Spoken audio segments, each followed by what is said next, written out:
विष्णु अज़ने छू हिकायत मी कुनद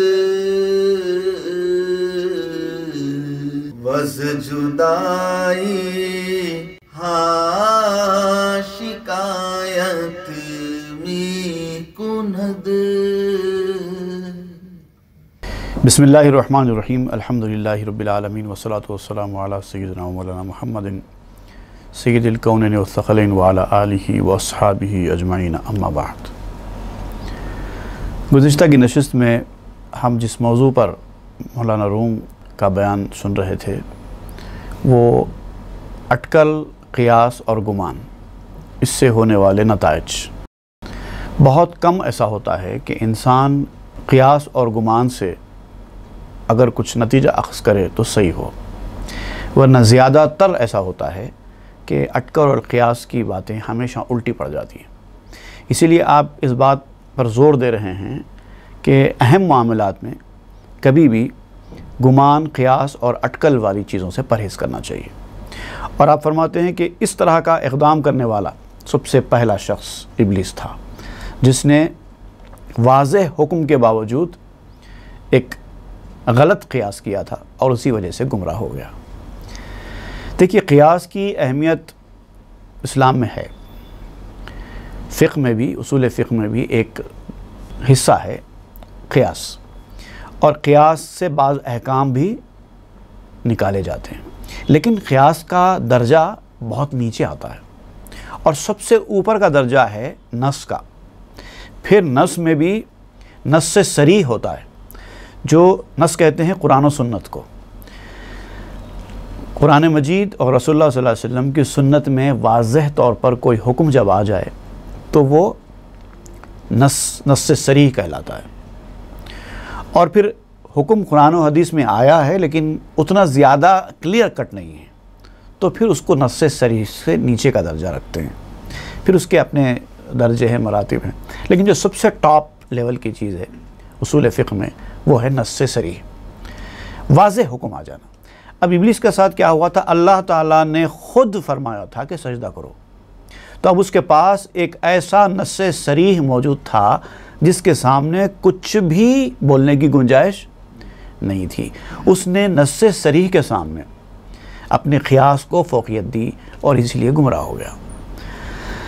तो आप फरमाते हैं कि जो लोग इस रास्ते पर चल रहे हैं, वाज़ेह हुक्म मिलने के बावजूद अपनी अक़ल से काम लेते हैं, वो लोग नुकसान उठाते हैं। अब आगे आप सुनेंगे कि मौलाना रूम क्या फरमाते हैं। अव्वला कस के क़ियास खा नमूद पेश अनवार खुदा इब्लीस बूद। सबसे पहले जो शख्स क़ियास किया, और वो भी बेहुदा क़ियास, गलत क़ियास, बेकार क़ियास, मुहम्मल क़ियास, क़ियासक का लफ्ज़ आपने इस्तेमाल किया काफ़ के साथ। काफ़ जब भी फ़ारसी में किसी लफ्ज़ के साथ इस्तेमाल होता है तो उसको छोटा करने के माने में इस्तेमाल होता है। जैसे सहन होता है, उसको काफ़ लगाकर सहनक बनाई जाती है, छोटा सहन। तो हर चीज़ को जहाँ छोटा लगाना होता है, कभी चे लगाते हैं, कभी काफ़ लगाते हैं, और चे में वाकई छोटा सेंस रहता है, काफ़ में थोड़ा सा हिकारत का पहलू भी होता है। तो आपने क़ियासक का लफ्ज़ इस्तेमाल किया। अव्वल आकस के क़ियासक हाँ नमूद, सबसे पहला शख्स जिसने ये मुहम्मल किस्म का क़ियास किया पेश अनवार खुदा, और वो भी खुदाए ताला के अनवार के मुकाबले में, इब्लीस बूद, वो इब्लीस था। गुफ्त नारस खाक बेशक बेहतरस्त, मन ज़िनारो ऊज़ खाके अकदरस्त। तो अब उसने कहा, जब उससे कहा गया कि सजदा कर आदम को, तो कहने लगा कि इस बात में कोई शक नहीं है कि मट्टी से बेहतर आग होती है, और मैं आग से पैदा हुआ हूँ और आदम तारीक मट्टी से बने हैं। खाके अकदर, मुकद्दर, अंधेरी खाक, इससे बने। बस क़ियास फ़राबर असलश कुनम ऊज़ ज़ुल्मत मंज़ नूर रोशनम। तो अब कहता है कि मैंने फ़रा को असल पर क़ियास किया है या करूँगा। एक चीज़ आपको मिल जाती है, उससे आप दूसरी चीज़ का क़ियास करते हैं, तो कभी कभार वो दुरुस्त भी होता है। जैसे चावल का थैला, चावल की बोरी आपके सामने लाई गई। आपसे पूछा गया कि भाई ये चावल कैसा है। आप चंद चावल के दाने उठाकर देख लेते हैं, उसके बाद कहते हैं कि ये चावल अच्छा है या बुरा है। पूरा थैला नहीं देखते। एक मुट्ठी चावल को देखकर आप पूरे थैले का क़ियास कर लेते हैं। तो ये कभी कभार तो काम का हो जाता है, लेकिन हर जगह ऐसा नहीं होता। जैसे किसी अंधे आदमी को झाड़ के पास लेकर जाकर आप पूछो कि झाड़ कैसा होता है, छू कर देखो। वो पत्ते को हाथ लगाकर देखा और मसल के देखा तो बहुत ही नरम मुलायम, हाथ से मसले जाने वाला। उसने कहा कि झाड़ बड़ा नरम मुलायम और हाथ से मसले जाने वाला होता है। तो उसने पत्ते को देखकर पूरे झाड़ का क़ियास किया।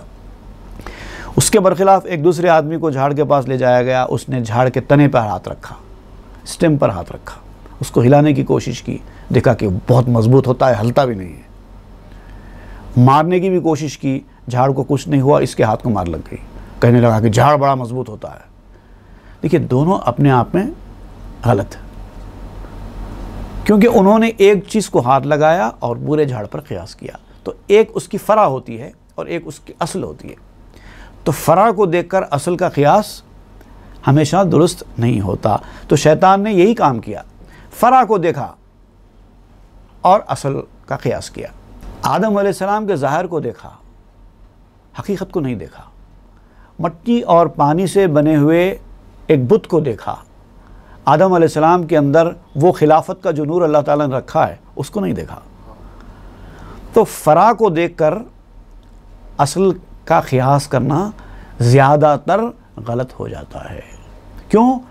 कि हर फ़रा असल की तरह नहीं होती। हो भी सकती है, कभी कभार हो भी सकती है, लेकिन होना कोई ज़रूरी नहीं है। असल की तरह हो हर फ़रा, ज़रूरी तो नहीं। खाक से खार भी हैं, जैसे कि हैं खाक से फूल। असल मिट्टी है और ये फूल और ये कांटे वगैरह ये फ़रा है। तो इसी मिट्टी से फूल बन रहा है, इसी मिट्टी से कांटा भी बन रहा है। तो ये सारी चीज़ें फ़रा हैं। जितने झाड़ हैं, पत्ते, फूल, पौधे, जितने जो कुछ है वो सब फ़रा हैं। असल क्या है? मिट्टी है। तो हर चीज़ फ़रा असल की तरह होना ज़रूरी नहीं होता। बाप असल है, औलाद फ़रा है। हर बच्चा बाप की तरह होना कोई ज़रूरी नहीं है। कभी कभार सूरत शक्ल बिल्कुल मिलती जुलती भी हो सकती है, कभी एकदम मुख्तलिफ भी हो सकते हैं, और ज़्यादातर तो मुख्तलिफ ही होते हैं। मिजाजों का मामला। बहरहाल, तो शैतान ने, इब्लीस ने यह गलती की कि उसने फ़रा को देखकर असल का क़ियास किया, और उसने तारीकी की वजह से किया। उसने नावाक़िफ़ियत या अंधेरा जो उसको हासिल था, हिदायत की रोशनी जो उसको हासिल नहीं हुई थी, उसकी वजह से उसने ये काम किया। वो समझता था कि आदम अलैहिस्सलाम चूँकि तारीक मिट्टी से बने हैं तो लिहाजा उनका मुक़द्दर भी तारीक होगा, और मैं चूँकि आग से बना हूँ और आग में रोशनी होती है तो लिहाजा मेरा मुक़द्दर रोशन होगा। उसने ये गलती कर ली। गुफ्त हक़ ने बल्कि ला अंसाब शुद्ध, ज़ुहद तक़वा फ़ज़ल रा महराब शुद्ध। लेकिन अल्लाह ताला ने फरमाया कि नहीं, ला अंसाब है, हकीकत ला अंसाब है। ला अंसाब क्या है? कुरान मजीद की एक आयत की तरफ आप इशारा देते हैं, सूरह अल-मुमिनून की आयत नंबर 101। उसमें अल्लाह ताला फरमाता है, फ़इज़ा नुफ़िख़ फ़िस्सूर फ़ला अंसाब बैनहुम यौमइज़िन।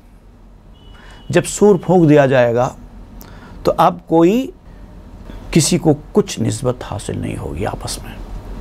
वो सारी निस्बतें सिर्फ इस दुनिया में हैं। कोई किसी का बाप है, ना कोई किसी का बेटा है, किसी को किसी से कोई निस्बत नहीं है, सबको अपनी अपनी है। ये सारे रिश्ते, ये नाते, ये ताल्लुक़ात, ये सिर्फ इस दुनिया की हद तक है। ये नसब, वहाँ पर कोई नसब काम में नहीं आएगा। वहाँ तो वही चलेगा कौन कितने पानी में है, क्योंकि अल्लाह ने फरमाया फ़ला अंसाब बैनहुम। कोई तो उस तरफ आप इशारा करते हुए कहते हैं कि अल्लाह ताला ने फरमाया है ला अंसाब, निस्बत कुछ नहीं। ज़ुहद व तक़वा फ़ज़ल रा महराब शुद्ध। फ़जीलत के लिए महराब अगर कोई चीज़ है, फ़जीलत का मुक़ाम अगर कोई चीज़ है, बुज़ुर्गी अगर हासिल होती है किसी चीज़ से तो वह ज़ुहद व तक़वा है, नेकी और परहेज़गारी है, तक़वा है। उससे इंसानों की फ़जीलत और शरफ़ का इन्हिसार होगा। एक और मुकाम पे अल्लाह ताला ने फरमाया, इन्ना अक्रमकुम इंदल्लाहि अत्काकुम, अल्लाह ताला के नज़दीक काबिल तकरीम वो शख्स है जो तुम में ज़्यादा तक़वे वाला है। और तक़वा किसको कहते हैं? नेकी को कहते हैं, दिल की सफाई को कहते हैं, आमाल की बेहतरी को कहते हैं, अल्लाह ताला से डरने को कहते हैं तक़वा। जो तक़वे वाला है वो अल्लाह के नज़दीक मुकर्रम है। जो तक़वे वाला नहीं है वो चाहे नसबी एतबार से, माली एतबार से, हैसियत के एतबार से कुछ भी हो, अल्लाह के नज़दीक उसका कोई मकाम नहीं है। इन अमीरा से जहान फ़ानियस्त कह अनसाबश बेआबी जानियस्त। आप कहते हैं कि ये रूहानी मामलात, ये तकरीम, ये अल्लाह ताला के पास ये मुकाम हासिल करना, ये तक़र्रुब हासिल करना, ये जो चीज़ें हैं ये फ़ानी दुनिया की विरासत नहीं है। दुनिया में जैसे बाप के बाद सारी जायदाद बेटे को मिल जाती है, वैसा रूहानी मामलात में नहीं होता, ये दुनिया में होता है।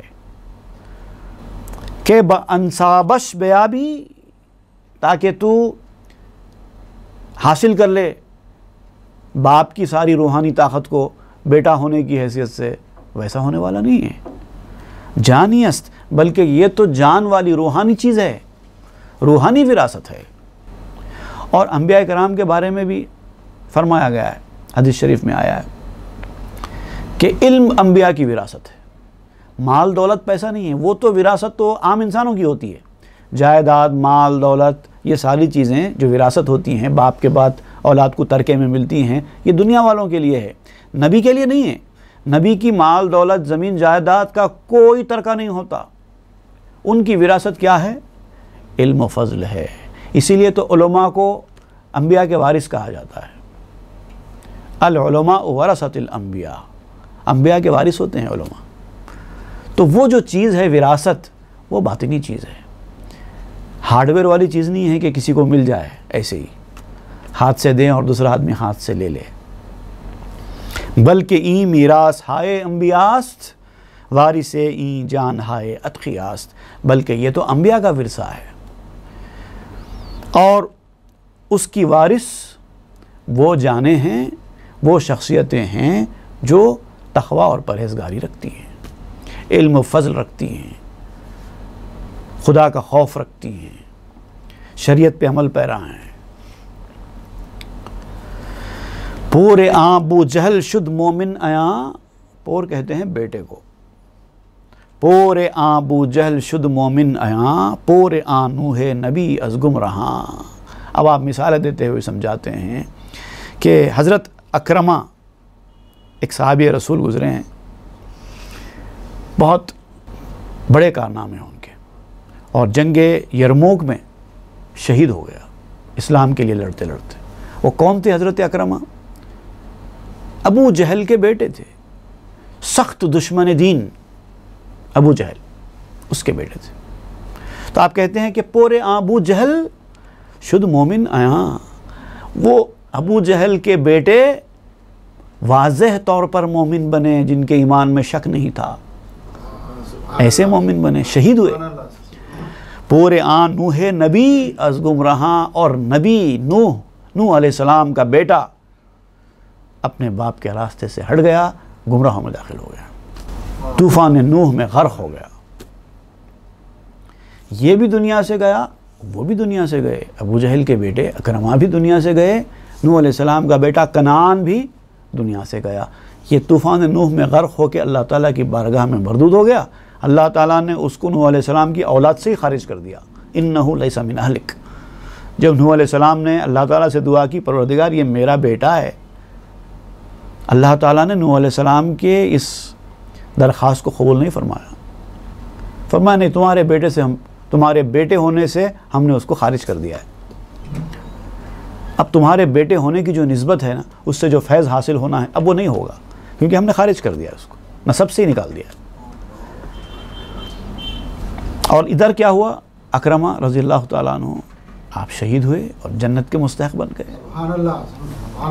तो आप कहते हैं कि सिर्फ नसब से कुछ नहीं होगा, ऐसा भी नहीं है कि नसब बिल्कुल बेकार चीज़ है।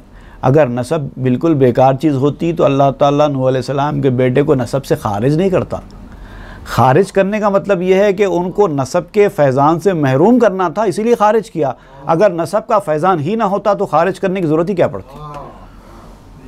और फिर सूरह कहफ में वअम्मल जिदारु फकाना लिग़ुलामैन के तहत जो बात बयान की गई है, उससे भी साबित होता है कि अच्छे माँ बाप की वजह से औलाद पर अल्लाह ताला का करम होता है।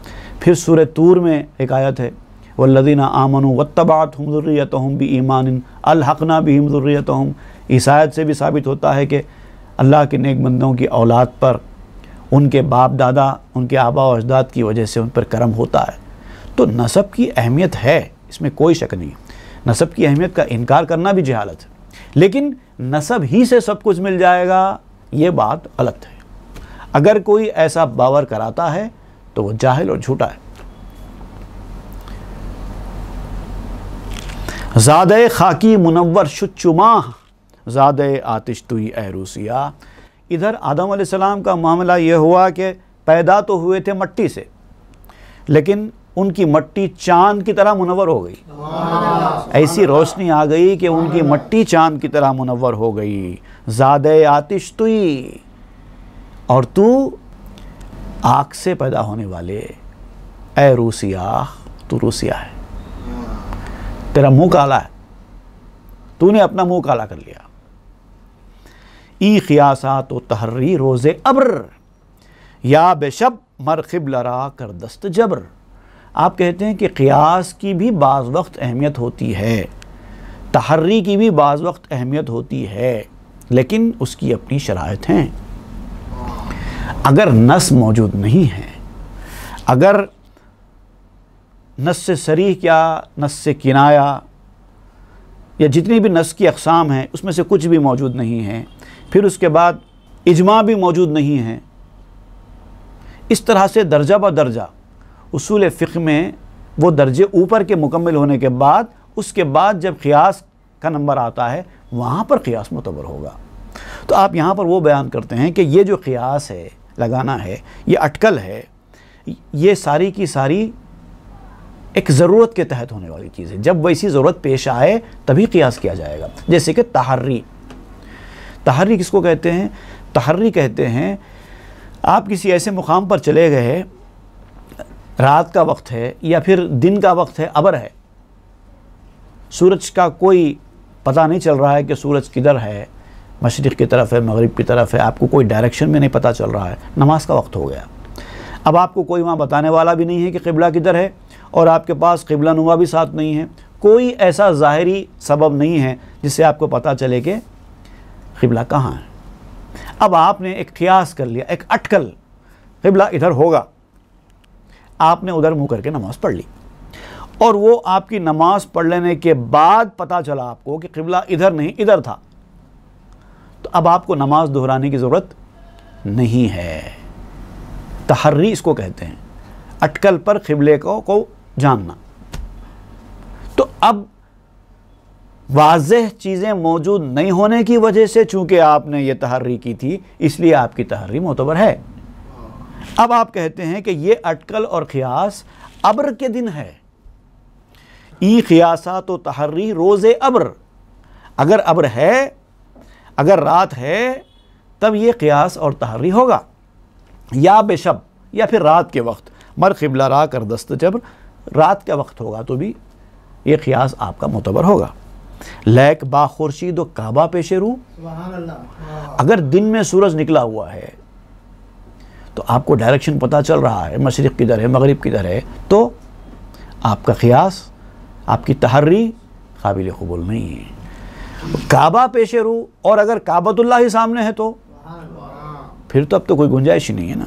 ई क़ियासो ई तहर्री रामजू, तो आप ये क़ियास और ये तहर्री की तरफ जाना भी नहीं, सोचना भी नहीं क़ियास करने के बारे में, तहर्री करने के बारे में, क्योंकि हर चीज़ अब नस से सरीह की तरह वाज़ेह है। काबतुल्लाह सामने है, आपको ज़रूरत ही क्या है? अब तो सूरज की भी ज़रूरत नहीं है, दिन की भी ज़रूरत नहीं है। जब काबतुल्लाह आपके सामने है, क़िबला आपके सामने है, तो आपको क़ियास करने की कोई ज़रूरत ही नहीं है। वहाँ तो अबर और रात की भी कोई गुंजाइश नहीं है। आप कहते हैं तुम्हारा क़िबला जब तुम्हारे सामने हो तो क़ियास मत करो। अब क़िबले से आप क्या मुराद ले रहे हैं, आप समझिए। काबा नादीदा मकुन रूज़ मताब अस्क़िया सल्लल्लाहु अलैहि बिस्सवाब। अपने क़िबले को अनदेखा मत बनाओ, उससे मुंह मत मोड़ो। तुम्हारा क़िबला तुम्हारे लिए तुम्हारी रहनुमाई करने वाला है, उसको क़िबला कहो और उसकी बात सुनो। क़ियास करके गलती में मुब्तला मत हो जाओ। अब मौलाना रूम एक बड़ा ख़ास मशवरा दे रहे हैं यहाँ पर तालिबीन के लिए कि वो अपने रहनुमा को अपने सामने रखते हुए क़ियास करते हैं। वो तुम्हारा क़िबला है। कहते हैं ना, किसी का नाम लिखकर साथ में क़िबला लगा देते हैं, तो क़िबले को समझते भी हो क्या मतलब है उसका। अल्लाहु आलम बिस्सवाब, और बेहतर हाल तो अल्लाह ताला जानता है। चूँ सफ़ीरे बिश्नवी अज़मुर्ग हक़ ज़ाहिर शरा यादगिरी चूँ सबक़। और जब तू मुर्ग हक़ की आवाज़ सुन लेता है, अब मुर्ग हक़ से मुराद ये है, ये औलिया अल्लाह, उनको तायर क़ुदस कहा जाता है। औलिया अल्लाह को अम्बिया औलिया ये सब हज़ीर क़ुदस के तायर कहलाते हैं, इसलिए यहाँ पर आपने मुर्ग हक़ इस्तेमाल किया। सारे अम्बिया सारे औलिया जो भी इस मनसब पर फायज़ हैं या फिर इस दर्जे के हैं, उनकी तरफ ये इशारा है। चूँ सफ़ीर बिश्नवी अज़ मुर्ग हक़, जब किसी नबी के, जब किसी वली के, इस दर्जे वाले वली के कोई बातें, कोई कलिमात अगर तुम सुन लो तो ज़ाहिर शरा यादगिरी चू सबक़, उनके ज़ाहिर को सबक़ से सबक़ की तरह रट तो लो। जो वो कलिमात अदा करते हैं तो उनकी बात तुम क्या करते हो, रट लेते हो, याद कर लेते हो। उन्होंने ऐसा फरमाया था, उन्होंने ऐसा फरमाया था। अब ये जो बात वो कहते हैं ना, तो अब आप फ़र्क समझाते हैं उनके मुँह से निकले हुए कलिमात में और आपके कानों से अंदर जाने वाले कलिमात में क्या फ़र्क होता है। वहाँ गए अस्कुद ख़ियासाते कुनी मर ख़याल महज़रा ज़ाते कुनी।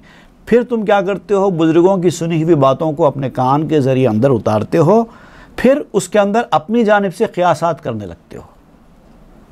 जो ख़याल होता है उसको तुम ज़ात बना लेते हो। मैं आपको वाज़ेह करने के लिए बात समझाता हूँ, चूँकि बात शायराना अंदाज़ में बयान हो रही है तो क्लियर कट बाज़ लोगों को समझ में नहीं आएगी। देखिए, बुज़ुर्गान दीन होते हैं, औलिया सूफिया, कुछ रूहानियत की बातें आपके सामने करते हैं, कुछ तो वाज़ेह और साफ़ होती हैं और कुछ तो उस दुनिया की बातें हैं ना, जिस दुनिया को आपने कभी देखा ही नहीं है। आपके लिए तो वो एक गैब की दुनिया है। आलम रूहानियत जो है एक गैब की दुनिया है, आपको कुछ नहीं पता उसके बारे में। सिर्फ जो बातें आपके सामने कही जा रही हैं वो आप सुन के अंदर उतार रहे हैं और फिर क्या कर रहे हैं, वही बातों को दूसरों के सामने बयान कर रहे हैं। उस वली ने जो बात बयान की थी वो उसकी आंखों देखी थी, और उससे सुनी हुई बात आप जो लोगों के सामने बयान कर रहे हैं वो आपकी आंखों देखी नहीं है। तो एक दूसरी दुनिया की बात आप दूसरी दुनिया वालों के सामने बयान कर रहे हैं, तो उसके अंदर जो तब्दीलियाँ वाक़ हो जाती हैं, उसके अंदर आप अपने क़ियास से कुछ कहने लगते हैं। ज़ाहिर बात है वो क़ियास होता है, और वो सारी बातें दुरुस्त होना कोई ज़रूरी नहीं है। तो आप क्या करते हैं, लेकिन उस ख़याल को ज़ात बना लेते हैं, हकीकत समझने लग जाते हैं, जबकि सिर्फ वो अक़वाल है आपके लिए। आपके लिए तो सिर्फ सुनी सुनाई बातें हैं, देखी हुई बातें नहीं हैं, सुनी हुई बातें हैं। इस्तिलाहाते इस्तमर अब्दाल रा के नबाशत ज़ा ख़बर अक़वाल रा। अब्दाल के पास हर चीज़ की ख़ास ख़ास अलामतें होती हैं और वो अपनी अलामतें बयान करते हैं, इस्तिलाह बयान करते हैं। टर्मिनोलॉजीज़ होती है ना, हर फील्ड में एक टर्मिनोलॉजी होती है, और जो वो फील्ड से वाकिफ़कार आदमी होता है वही टर्मिनोलॉजी को समझता है। महज एक मामूली लफ्ज़ रहता है, टर्म किसको कहते हैं, एक मामूली लफ्ज़ रहता है, लेकिन आप उस लफ्ज़ को डिक्शनरी में नहीं देख सकते क्योंकि वो टर्म है। डिक्शनरी में तो सिर्फ उसके माने रहेंगे। टर्म तो वो होता है कि जिसका एक डेफिनेशन होता है। जैसे कि हज है, अगर आप इस लफ्ज़ को देखें तो महज एक लफ्ज़ है हज। हज का मतलब होता है इरादा, किसी भी चीज़ का इरादा करने के लिए हज कहते हैं। मैंने फ़लाँ चीज़ का इरादा किया, मैं फ़लाँ जगह जाने का इरादा किया, तो कहते हैं हज, मैंने हज किया। लेकिन इस्तिलाह में, इस्लामिक टर्मिनोलॉजी में हज का मतलब इरादा करना नहीं है, उसकी एक लंबा डेफिनेशन रहेगा। हज का मतलब होगा कि अल्लाह के हुक्म की तामील में फ़लाँ महीने की फ़लाँ तारीख़ को फ़लाँ मनासिक अदा करने का नाम फ़लाँ लिबास में वो हज होगा। वो तवील उसकी तशरीह होगी, लेकिन लफ्ज़ क्या है उसके लिए? सिर्फ एक हज। अब हज कहते ही आपके पास पूरा मंजर खिंच जाता है, इसी को तो टर्म कहते हैं। हर फील्ड में होता है टर्म, तो जो उस फील्ड का जानने वाला होता है वो टर्मिनोलॉजी को समझता है। जो फील्ड का जानने वाला नहीं है, अगर वो मानों पे जाएगा तो उसके सामने तो सिर्फ एक लफ्ज़ होगा हज, और उसका मतलब होगा इरादा करना।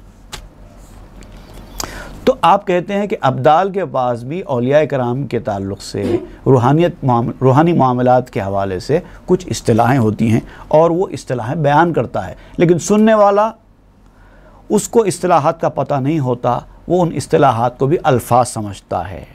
इसीलिए ऐसे आदमी को साहिब अखवाल कहते हैं, साहिब अहवाल नहीं कहते। और साहिब अखवाल को साहिब अहवाल की तरह का इल्म नहीं होता। इसीलिए इस मैदान में भी अटकल से दूर रहो, क़ियासात मत करो। मंतिक़ुत तैरी बेसूत आमोख्ती, सद क़ियासो सद हवस अफ़रोख्ती। तूने परिंदों की आवाज़ तो सुनी, उनकी बोली, और उनकी बोली कानों से सुन के उनकी तरह की बोली सीख भी ली। अब उनकी तरह की मुंह से आवाज़ निकाल कर अब तेरी कैफियत ये है कि तू उस पर सैकड़ों क़ियास कर रहा है, सैकड़ों अटकलें लगा रहा है, कई हवस रोशन कर रहा है। लेकिन तुझे पता है आवाज़ तेरे मुंह से परिंदों की तरह की ज़रूर निकल रही होगी, लेकिन परिंदे जो कलाम कर रहे हैं ना तेरे मुंह से वैसा कलाम निकल रहा है, ना तेरा कलाम कोई समझ रहा है, भले ही वैसी ही आवाज़ होगी, लेकिन तू ऐसा करता है, क़ियास से नई नई बातें बयान करना शुरू कर देता है। हम चुआ रंजूर दिलहा अस्त खस्त कर बपिंदारे इसाबत गश्त मस्त। अब आप मिसाल दे रहे हैं उसी बीमार की तरह जो अपने बहरे मिजाज पुरसी करने वाले की बातों में आकर दिल शिकस्ता हो गया था, उसका दिल टूट गया था। इसी तरीके से तेरी बातों को सुनने के बाद जो तूने अटकल से बयान की हैं रूहानी मामलात में, उसी तरह वो औलिया अल्लाह जो साहिब हाल हैं उनका दिल टूट जाएगा कि तूने अटकल पे बातें कर दी। कर बपिंदारे इसाबत गश्त मस्त। लेकिन उधर उस बहरे का क्या हुआ? वो तो गलत फहमी में मुब्तला था कि मैं तो बेहतरीन काम किया हूँ और उसी मस्ती में था, मैंने बेहतरीन मिजाज पुरसी कर ली, मैंने अपनी अक्ल का इस्तेमाल किया, मुझे सुनाई नहीं देता था लेकिन फिर भी मैंने उसके सवाल के जवाब दे दिए। वो मुझे कितना अक्लमंद समझ रहा होगा कि मैंने इतने अच्छे अच्छे जवाब दिए, वो कितना खुश हो गया होगा। उसको क्या पता कि इसके अंदर क्या चल रहा है इसके दिल में। कातिबे आ वही ज़ा आवाज़ मुर्ग बुर्दा जन्ने को बुअद अंबाज मुर्ग। उस कातिबे वही की तरह जिसके कान में एक आवाज़ आई थी अल्लाह ताला की तरफ से, और उसने उस पर अल्लाह का शुक्र अदा करने के बजाय ये गुमान करना शुरू कर दिया कि ये ताहिर खुद्स की आवाज़ है और मेरे ऊपर भी वही आ रही है। देखिए क़ियास, यहाँ पर भी क़ियास हुआ, गुमराह हो गया। मुर्ग पर्रेज़द मरूरा कोर करद नक फ़रो बर्दश बक़ारे मर्ग दर्द। वो ताहिर खुद्स जिसका यहाँ पर ज़िक्र हुआ, वो परिंदा खुद्स तक़दीस वाला परिंदा, जब उसने एक पर मारा तो उसको औंधा कर दिया। जब उसका बदला हुआ ऊपर से, जब तेरे जहन में एक बात आई थी तो तूने उसको वही क़ियास कर लिया। अब उधर से जब अल्लाह ताला की जानिब से जब इंतकाम हुआ उस गलती का, तो ये औंधा हो गया। नक फ़रो बर्दश बखारे मर्गो दर्द, और फिर उसको मौत और अजाब के गड्ढे में डाल दिया गया। ही बक्से या बजन्ने हम शुमा दर मयफ्तीत अज़म खामात समा। ख़बरदार, तुम भी इसी तरह के किसी परतव या इसी तरह के किसी गुमान की वजह से आसमानी मरातिब से आगे नहीं गिर पड़ना।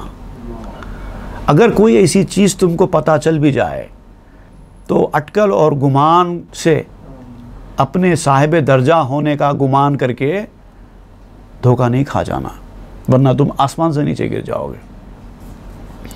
गरचे हारूती तो मारूत तो फजू आज हमा बर्मा में नहनु सादिफों। अगर तुम हारूत और मारूत भी हो, आसमान से उतरे हुए फरिश्ते हो, वो फजू और उससे भी बढ़कर हो, तब भी नहनु सादिकून के इस बाम पर भी अगर तुम हो, जिनका जिक्र फरिश्तों का जिक्र कुरान में आया है कि वो सफ़ बनाए खड़े होते हैं, अगर तुम्हारा शुमार उन नहनु सादिफून जैसे फरिश्तों में भी हो, तब भी बर बदी हाय बदा रहमत कुनीद, बर मनी व खेश बीनी कम तनीद। बुरों की बुराई पर रहम किया करो। अच्छाई तुम्हारे अंदर आ गई, हुनर तुम्हारे अंदर आ गया, कमाल तुम्हारे अंदर आ गया, जमाल तुम्हारे अंदर आ गया, तब भी मुत्तकी परहेज़गार बन गए, नेक बन गए, अच्छे अच्छे ख्वाब देखने लगे, कश्फ हासिल हो गया, तब भी अपने आप को अच्छा मत समझो और लोगों को हिकारत से मत देखो। बुरे लोग भी अगर हैं तो उनकी बुराइयों पर भी रहम करो और ख़ुद पसंदी से बचते रहो और मत अकड़ो, अपने कमाल पर अपने जमाल पर मत अकड़ो। हे मुबादा गैरत आयद अज़ कमी, सर निगू अफ्तीद दरखार ज़मी। ख़बरदार, अगर तुम अकड़ने लगोगे, अपने आप को अच्छा समझने लगोगे, अपने कमाल पर नाश करने लगोगे, तो फिर खुदाबंदी गैरत खुदाबंदी तुम्हारे घात में आ जाएगी, तुमको पकड़ लेगी और फिर क्या होगा?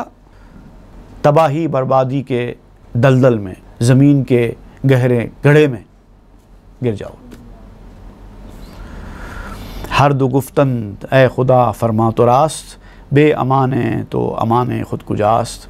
हारूत और मारूत दोनों ने कहा कि ए खुदा, हुक्म तेरा ही है, अमान है तो सिर्फ तेरे पास, तेरे सिवा और अमान है कहाँ।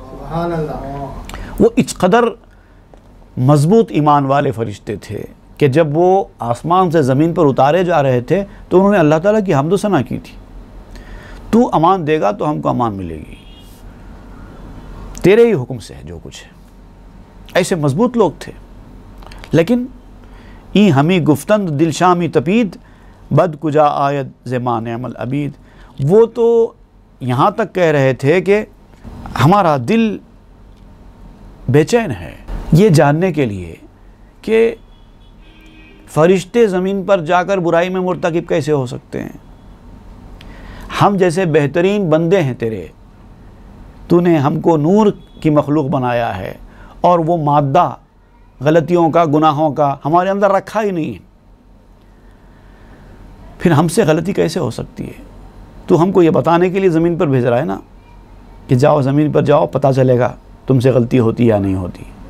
तो हमसे गलती कैसे हो सकती है? तूने हमारी सरिश्त में वो गलती का मादा रखा ही नहीं है। खार खारे दो फरिश्ता हमने हश्त, ताकि तुख़्मे खेश भी निरानी कश्त। लेकिन उन दोनों फरिश्तों को वसवसों ने नहीं छोड़ा, जब तक कि उनके अंदर खुद बीनी, अपने आप को देखना, अपने आप को पसंद करना, अपने कमालात को देखना, इसका बीज उनके अंदर नहीं बो दिया, वसवसों ने नहीं छोड़ा उनको। एक वक्त तक तो वो लड़ते रहे वसवसों से, लेकिन दुनिया अपना असर तो दिखाती है, यहाँ के असरात तो आते ही हैं। बस हमी गुफ्तंद कै अरकानियाँ, बेखबर अस्पा की रूहानियाँ। वो कहते थे लोगों से, ए अनासिर से बने हुए लोगों, वो चार अनासिर है ना, आब आतिश बात खाक, इसी से तो इंसान की पैदाइश है। पानी, आग, हवा, मट्टी, ये चार अनासिर हैं। तो फरिश्ते आकर इंसानों से कहते थे कि ये चार अनासिर से बने हुए लोगों, तुमको क्या पता रूहानी मखलूक की पाकीज़गी क्या होती है। हम रूहानी मखलूक हैं, हम पाकीज़ा हैं। माँ के बरगर्दूँ ततख हामी तनेम, बरज़मी आए मुशादुरवाज़नेम। हम जो कि आसमान पर इबादत के खैमे तानने वाले लोग हैं, पूरी ज़िंदगी हम सिर्फ इबादत पे मशगूल रहे हैं। ऐसी कौम है, ऐसी मखलूक है हम।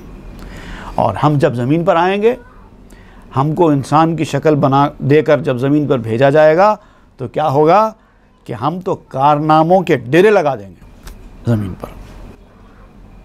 तुम्हारी सरिश्त में गंदगी है, तुम्हारा खमीर मट्टी और पानी का है, उसके अंदर गंदगी है, तुमने कोई कारनामा अंजाम नहीं दिया।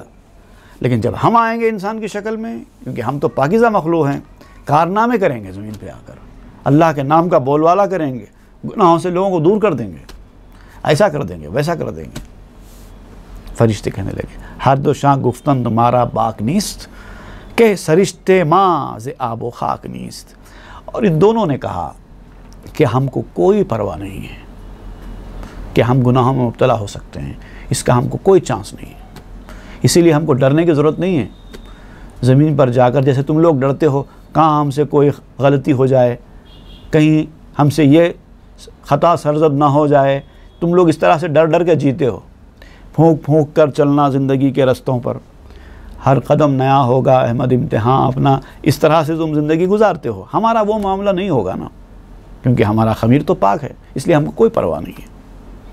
हमारा खमीर मट्टी और पानी का नहीं है। अदल वर्ज़ेम ओ इबादत आवरेम बाज हर शब सूए गर्दों पर परेम। हम इंसाफ करेंगे ज़मीन पर जाकर और अल्लाह ताला की इबादत बजा लाएंगे, फिर जब रात हो जाएगी आसमान पे उड़ जाएंगे।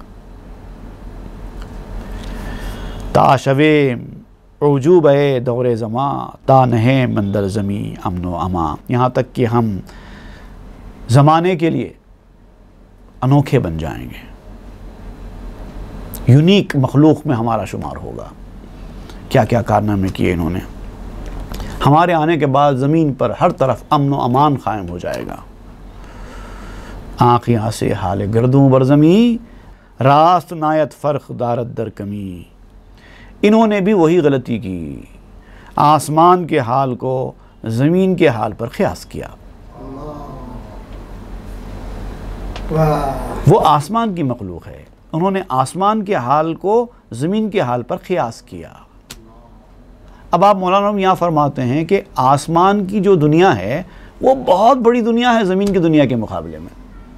तो उस बड़ी दुनिया के रहने वाले उस बड़ी दुनिया से छोटी दुनिया को क़यास करके जब आए तो उनका ये मामला हुआ, छोटी दुनिया वाले अगर बड़ी दुनिया वालों पर क़यास करेंगे तो सोचो क्या होगा। दोनों में बहुत गहरा फ़र्क है। इधर की चीज़ को उधर पर क़यास नहीं कर सकते, उधर की चीज़ को इधर पर क़यास नहीं कर सकते। इसीलिए आप फरमाते हैं कि अगर तुमको कुछ बातिनी मामलात दरपेश आते हैं, अगर तुमको कुछ इंकशाफात होते हैं, कुछ मदारिज मिलते हैं, कुछ आलम मिसाल खुल जाता है, अच्छे अच्छे ख्वाब पढ़ने लगते हैं, या कोई दर्जात मिलने लगते हैं, कोई मुकामात मिलने लगते हैं जिसका ताल्लुक़ आलम रूहानियत से है, तो उसको छुपाना चाहिए, लोगों के सामने बयान नहीं करना चाहिए। अब इस ताल्लुक़ से हकीम सनाई के एक कौल के हवाले से आगे मौलाना रूम क्या बयान फरमाते हैं, इंशाअल्लाह आइंदा के दर्स में हम पढ़ेंगे। सल्लल्लाहु तआला अला खैरि खल्क़ि सय्यिदिना मुहम्मदिन व आलिहि व अस्हाबी अजमाइन वल्हम्दुलिल्लाहि रब्बिल आलमीन। हिकायत मी कुनद